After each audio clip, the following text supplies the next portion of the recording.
Football ইংল্যান্ডে গিয়ে লিগে খেলেছি 1990। কি ভালো ইনকাম। ওই টিচার শ্রেষ্ঠ টিচার, আমি অক্সফোর্ডের 3 বার শ্রেষ্ঠ টিচার হয়েছি। আজকে বলে ফেললাম ফট করে, এটা কেউ জানে না, আমার পরিবারও জানে না। ব্রিটিশ একজন মডেলকে আমি কালেমা পড়ালাম, ব্রিটিশ মডেল ছিলেন তিনি। তখন আমি ব্রাইটন ইসলামিক সেন্টারের খতিব, 90 সাল। সঠিক বলেছেন, আপনার বুদ্ধি ভালো। আব্দুর রহমান আস-সুদাইস, এই বেটা আমার ছোট্ট ভগ্নিপতির বাসায় আসে, অত্যন্ত ক্লোজ আমাদের পরিবারের সাথে।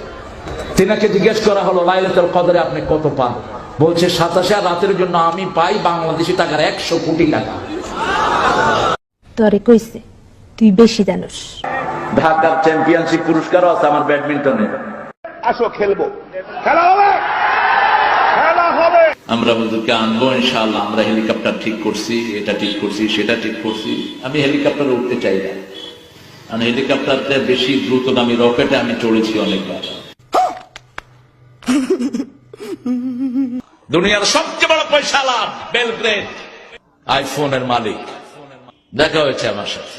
স্যামসাং কোম্পানির মালিক আমাকে দাওয়াত করলেন, মিস্টার স্যামসাং। তিনি ইংরেজি বুঝেন না, অন্য ভাষা বুঝেন না, শুধু কোরিয়ান। আর আমিও কোরিয়ান কিচ্ছু বুঝি না। আমার টুপি ওর মাথা দিয়ে দিলাম, মিস্টার স্যামসাং পৃথিবীর শ্রেষ্ঠ একটা কোম্পানি। ডোনাল্ড ট্রাম্প, এই ডোনাল্ড ট্রাম্প আমার সাথে অনেকবার সাক্ষাতের অবস্থা হয়েছে, আমি যাইনি।